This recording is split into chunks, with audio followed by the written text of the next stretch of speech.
Est-ce que j'aurais pu faire plus aguicheur et vendeur comme titre? Je suis pas sûr. Je vais y aller franchement et vous expliquer quelque chose de très simple dès le début. Le mot woke ne veut strictement plus rien dire. On va quand même faire un petit instant et un petit moment de définition pour que vous compreniez mieux de quoi va parler la vidéo.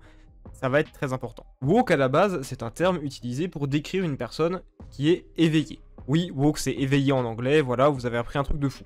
Bref, une personne qui s'éveille a certains de ses privilèges, notamment sociaux. Être woke, à la base, c'est comprendre et prendre en compte ces certains privilèges, et surtout laisser la parole à des personnes ne les ayant pas vis-à-vis des sujets qui les concernent. Je pense que vous avez remarqué que voilà, y a un système social qui fonctionne d'une certaine manière. Bah voilà, c'est ça être woke, c'est remettre en question en partie ce système social. Un exemple assez simple, c'est parler d'homophobie si vous êtes hétéro, vous n'êtes pas la personne la mieux placée pour en parler, tout simplement. Être woke, c'est comprendre ça. Le truc incroyable, c'est qu'il y en a certains d'entre vous, là, vous venez seulement d'apprendre ce que ça veut dire. Seulement maintenant. Alors que le mot, vous l'entendez depuis mais des années maintenant. Et la raison est simple. Le mot ne veut plus rien dire. On l'utilise pour discréditer quelqu'un et c'est tout. T'es un woke, t'es un ultra woke, le wokistan, encore un coup des wokistes. T'entends ça tout le temps maintenant. Donc pour recontextualiser et un peu mieux expliquer la vidéo, et que vous compreniez un petit peu mieux, le titre aurait dû être vos mangas préférés ont des idées progressistes, qui est moins vendeur.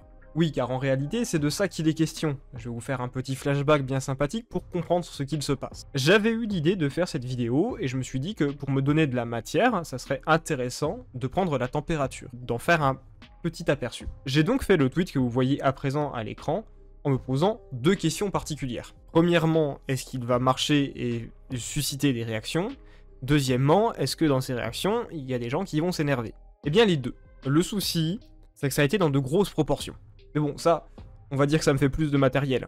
J'ai vu des gens d'accord avec moi, des gens pas d'accord mais avec qui le débat était totalement possible, et on parle de Twitter, vous savez très bien ce qui va se passer. J'ai vu des atrocités. J'ai vu des atrocités et des horreurs. On était à un niveau olympique, j'ai pas peur de le dire. Cependant, le reproche qui m'a relativement contrarié, c'est celui qui disait que je prenais de mauvais exemples. Oui, il y a des mangas bien plus progressistes que ceux que j'ai cités.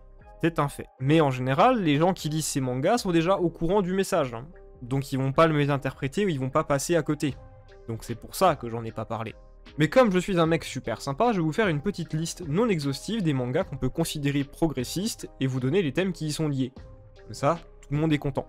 Vous avez donc Spacewalking with You qui parle de neurodivergence, Beastars qui parle clairement de racisme et des conditions animales, Real qui parle de handisport, oui c'est par l'auteur de Slam Dunk et Vagabond, L'ère des cristaux où tous les personnages sont à genre, Le mari de mon frère, je ne vais pas vous faire un dessin, vous avez compris, Le Requiem du roi des roses où on suit Richard et la crise identitaire liée à sa malformation de naissance, L'école emportée qui a un message totalement écolo alors qu'on est dans les années 70, on va le remettre dans son contexte ça, Promise Neverland, qui est une critique de l'élevage intensif, Jojo qui enchaîne protagoniste féminin, puis en situation de handicap, puis personnage central qui est trans, Ranma Anmi, où le personnage change de sexe en fonction de la température de l'eau. J'ai même envie de vous dire que Dragon Ball, c'est progressiste. On suit un immigré de l'espace, qui va défendre sa terre d'accueil, qui contribue au métissage, et ses potes c'est des humains animaux et des aliens. Le truc c'est que la plupart des mangas que j'ai cités plus haut, à part Jojo, c'est des mangas de niche. Ils ont leur communauté, et surtout les gens savent à quoi s'attendre en les lisant. Ils se doutent déjà des propos qu'ils vont rencontrer. Lire ces mangas et s'étonner de leur message, c'est comme aller dans un bar et s'étonner d'y trouver de l'alcool. Cependant, si on commence à s'intéresser à des œuvres qui ne sont clairement pas des œuvres de niche, ou en tout cas pas au même niveau, qui traitent ces sujets parmi plein d'autres sujets, là ça devient différent. On se retrouve avec la situation de mon tweet. Des gens nient des choses qu'on voit dès le premier coup d'œil. Ils veulent pas le reconnaître. Je vais donc reparler des 3 mangas que j'ai cités sur ce tweet en vous expliquant quand même, quand on y pense, ils sont vachement woke. Et je vous propose de commencer par le plus célèbre des 3, parlons de One Piece.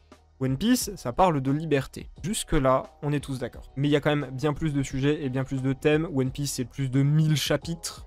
Forcément, il y a encore d'autres éléments. Littéralement, One Piece, c'est un manga qui va vous parler de racisme, d'identité, d'intolérance en général, de pollution, de crise sociale. Le racisme, c'est assez simple, beaucoup font le parallèle très pertinent des hommes-poissons et des cultures africaines. Les hommes-poissons sont traités comme des sous-êtres, des attractions et même vendus comme esclaves aux humains lambda. Et c'est un thème qu'on rencontre très vite dans le manga, Rappelez-vous, Arlong, c'est East Blue. On est vraiment à l'aube de One Piece à ce moment-là. Il y a littéralement la scène de transfusion sanguine entre Luffy et Jinbei qui est une des scènes les plus importantes du manga à mes yeux. Beaucoup de gens l'ont oublié, celle-là. Mais la communauté manga, j'ai envie de dire, le discours antiraciste, elle le connaît. En revanche, ce qui a énervé, c'est que dans mon tweet, je parlais d'autre chose. D'une chose bien particulière. Même si c'est plutôt caricatural, One Piece est un manga qui s'oppose à des idées homophobes et transphobes. Vous pouvez pas faire autrement. Et beaucoup ont essayé de me contredire en disant que la représentation des Okama dans One Piece était une caricature et Oda les montrait comme des monstres, les personnes trans. Sauf que, il faut comprendre quelque chose. Les Okama dans la culture japonaise, c'est extrêmement différent de la transidentité chez nous. C'est clairement pas du tout la même chose. C'est une culture à part entière, une culture qui s'approche bien plus de celle des drag queens. Maquillage exubérant, vêtements féminins, coupe abusive, genre t'as jamais vu ça, mais on ne se rase pas. On n'essaie pas non plus de cacher ses traits masculins, ou en tout cas pas plus que ça. Vous en avez vu plein des personnages comme ça dans les mangas. Et c'est pas juste une caricature en fait, c'est vraiment un pan de la culture japonaise. Renseignez-vous dessus, hein, vraiment, je vous promets, il y a plein de trucs à découvrir. Donc c'est pas la peine de me dire que Eiichiro Oda représente mal des personnes trans. Parce que ce qu'il représente, c'est pas vraiment des personnes trans, en tout cas pas comme nous on l'entend. Ce qu'il représente, ça porte un nom qu'il donne dans le manga, parce que c'est le vrai nom, c'est des Okama. C'est pas la même chose. Donc, mettre nos concepts occidentaux et les forcer pour les calquer sur un manga qui vient du Japon, évidemment, il y a conflit culturel, il y a des trucs qu'on ne sait pas forcément. Remettez bien ça en contexte et gardez-le en tête. Parce que, en effet, quand Oda montre des personnages qui, pour le coup, sont transgenres, eh ben, c'est Okiku. Et oui, c'est clairement différent. Après, on peut quand même débattre de comment Eiichiro Oda représente tout ça, parce qu'on se souvient dans la fresque où il a mis tous les personnages féminins, bon, il a mis Yamato, il a pas mis Okiku.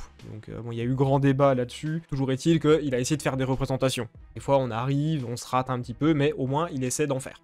Tout ça pour dire, je trouve ça sacrément ironique de dire One Piece, apprécier le manga, mais en même temps, se dire contre les valeurs qu'il prône. Et beaucoup de gens ont donné l'argument qui est très vrai de « Ah oui, mais on n'est pas obligé d'être d'accord avec tous les messages d'une œuvre. » Et il n'y a aucun problème avec ça. Mais le problème, c'est que là, le message de tolérance de One Piece, c'est littéralement un des messages principaux de l'œuvre, si ce n'est pas le message principal avec la liberté. Si vous trouvez le moyen de pas être d'accord avec le message principal de l'œuvre, en tout cas un de ses messages principaux, je sais pas comment vous appréciez l'œuvre. En tout cas, je sais pas si vous arrivez à l'apprécier pleinement.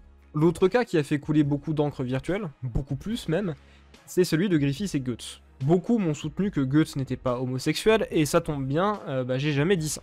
En revanche, nier que Griffith est intéressé par Guts autrement que par amitié ou carriérisme, c'est très audacieux. Déjà, sachez que Kentaro Miura, c'est quelqu'un qui lisait et qui aimait beaucoup les shoujo.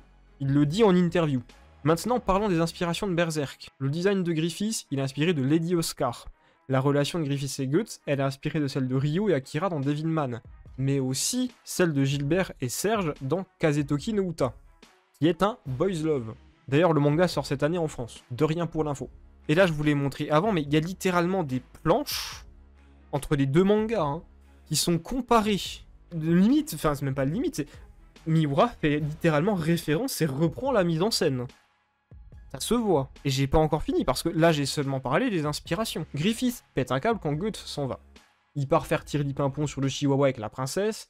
Pendant l'acte, il pense à Guts. Il dit à Guts, je te veux. Vous allez encore me dire que c'est sujet à interprétation. Oui, mais Casca affirme que Griffith n'a jamais dit ça à qui que ce soit. Elle jalouse même Guts pour cette raison. Donc Guts est au minimum très spécial pour Griffith. Oui, la possessivité de ce dernier, elle est maladive, mais à un moment, si vous ne voulez pas reconnaître que le mal-être du personnage, cette possessivité outrancière et ce rapport si particulier à son meilleur ami n'est pas teinté d'une pointe d'affection, voire d'amour, c'est du déni profond. Je suis désolé de le dire, moi je vois ça comme du déni profond. Il y en a même qui disaient que résumer cette relation à de l'amour, c'était simpliste et réducteur. Alors déjà, on n'a jamais dit qu'il y avait uniquement de l'amour entre Guts et Griffith, premièrement, et surtout, je vais donner la réponse que beaucoup de contes ont donnée à ces gens-là. Il n'y a pas de sentiment plus complexe que l'amour. Il n'y a pas plus conflictuel, il n'y a pas plus compliqué. La plupart des œuvres d'art et des œuvres en général parlent de ce thème-là. Il n'y a rien de plus complexe pour l'être humain. C'est un angle de lecture, libre à vous de ne pas le suivre. Si vous n'êtes pas d'accord avec cette opinion, soyez pas d'accord avec elle, mais nier son existence ou la réfuter, c'est nier une partie du processus créatif de Berserk. Ce qui est très dommage. Et si vous me demandez où est le progressisme là-dedans, réfléchissez 5 secondes. Berserk c'est sorti en 90, on te montre un personnage qui a ouvertement des tendances homosexuelles. Bon, même si c'est pas forcément montré sous le bonjour, c'est quand même quelque chose, surtout pour un manga qui est un seinen. C'est pas comme si c'était ouvertement un boys love, quoi. Alors, si les deux premiers points étaient sujets à débat, Et encore, le deuxième point, c'est déjà dur d'en débattre à mes yeux. Celui-ci est indiscutable parce que littéralement, noir sur blanc dans le manga, hein, on te le dit. Ils ont quand même trouvé moyen d'en débattre et de pas être d'accord sur Twitter. Je tiens à le préciser. Onizuka est tombé amoureux d'une femme trans et était prêt à la suivre. Oui, c'est dans Young GTO. C'est un des derniers arcs. On a déjà parlé dans cette vidéo, mais je vais en reparler là. Onizuka tombe amoureux de Misato. La relation se passe bien jusqu'à ce que Misato lui avoue être trans. Bon, Onizuka est choqué, il demande du temps pour réfléchir. Misato lui fait une proposition, si Onizuka veut poursuivre la relation, il peut la rejoindre à la gare le lendemain parce qu'elle va partir pour Tokyo. Ce qui se passe après, c'est une interview des gens sur ce qu'ils pensent vis-à-vis de l'amour, et ensuite, c'est Onizuka dans la gare avec le ticket dans la main. Si la relation n'aboutit pas, c'est parce que Misato part en cachette pour ne pas le faire souffrir. Parce qu'à ses yeux, la relation, c'est un cul-de-sac, elle ferait souffrir Onizuka. Mais même avec ça, le message il est là.